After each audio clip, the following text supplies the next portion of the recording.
Mpendo wa msikilizaji na mtazamaji wa vipindi vyetu, karibu katika masomo ya kesha la asubuhi lenye kichwa Muinue Yesu juu. Hivyo hapo ulipo, kaa usibanduke, ni kusihi tu makinika nasi hadi tamati.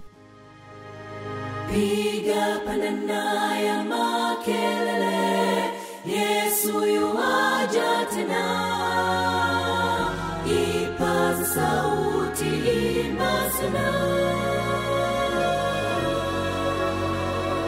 Yesu yuaja tena. Anakuja, anakuja.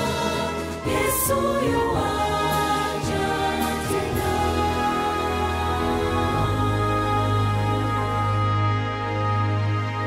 Na ikiwa ni Mei 23, sheria kwa yenyewe ni kamilifu.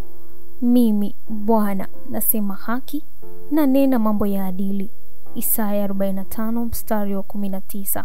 Na tuombe. Asante Baba kwa asubuhi njema, asante kwa kutuamsha salama. Tunapoenda kujifunza maandiko yako matakatifu, tunaomba utuongoze vyema sawa na mapenzi yako. Tunajikabidhi kwako kupitia jina lako Yesu Kristo, amen.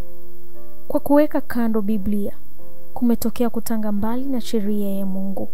Fundisho la kwamba wanadamu wako huru dhidi ya utii wa amri za Mungu limedhoofisha nguvu ya wajibu wa kimaadili na kufungua milango ya mafuriko ya uovu ulimwenguni.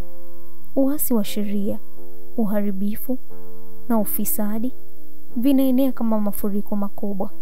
Kila mahali huonekana wivu, dhana mbaya, unafiki, kutokufaa, ubinafsi, ugomvi, usaliti kwa amana takatifu, tamaa mbaya.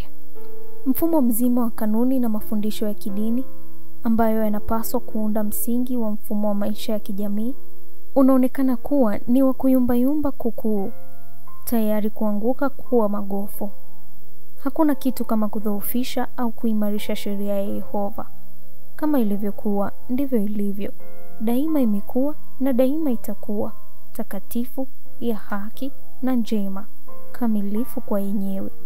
Haiwezi kufutwa au kubadilishwa. Kuiheshimu au kutoiheshimu ni maneno ya wanadamu tu.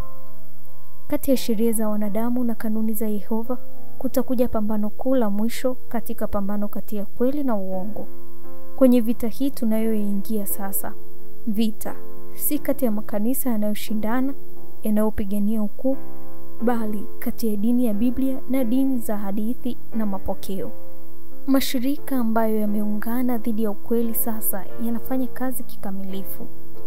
Neno takatifu la Mungu ambalo limetolewa kwetu kwa gharama kubwa sana ya mateso na umwagaji damu halithaminiwi sana. Ni wachache wanaokubali kweli kuwa kanuni ya maisha. Kutoweka kwa uaminifu kumeenea kwa kiasi cha kutisha, si ulimwengu tu, hata katika kanisa. Kumetokea wengi kuyakana mafundisho ambayo ni nguzo halisi za imani ya Kikristo. Mambo makuu ya uumbaji kama yalivyowasilishwa na waandishi waliovuviwa, anguko la mwanadamu, upatanisho, amri ya milele, haya yote yamekataliwa kivitendo na sehemu kubwa ya ulimwengu unaodai kuwa wa Kikristo. Maelfu wanaojivunia ujuzi wao wanaona kuwa ni udhaifu kuamini Biblia takatifu, na kama ushahidi wa elimu kukosoa maandiko na kuyapa tafsiri za kiroho na kufutilia mbali ukweli wake muhimu zaidi. Wakristo wanapaswa kujiandaa kwa yale ambayo yatatokea hivi karibuni katika ulimwengu kwa mshangao mkubwa. Na maandalizi haya yanapaswa kufanya kwa kujifunza neno la Mungu kwa bidii na kujitahidi kuishi maisha yao kulingana na amri zake. Mambo makubwa ya umilele yanatutaka kitu kando na dini ya kufikirika, dini ya maneno na vitendo, ambapo ukweli hutunzwa katika nyua ya nje. Mungu anaita kwa ajili ya uamsho na matengenezo. Maneno ya Biblia na Biblia pekee yanapaswa kusikilizwa kutoka kwenye mimbari. Utasoma Manabii na Wafalme sehemu ya 2 ukurasa wa 431 hadi ukurasa wa 433. Huu ni mwisho wa somo letu la Mei 23, sheria kwa yenyewe ni kamilifu. Na tuombe.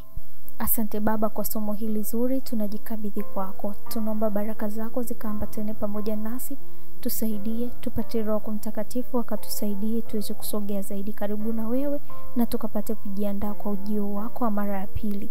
Kupitia jina lako Yesu Kristo, amen.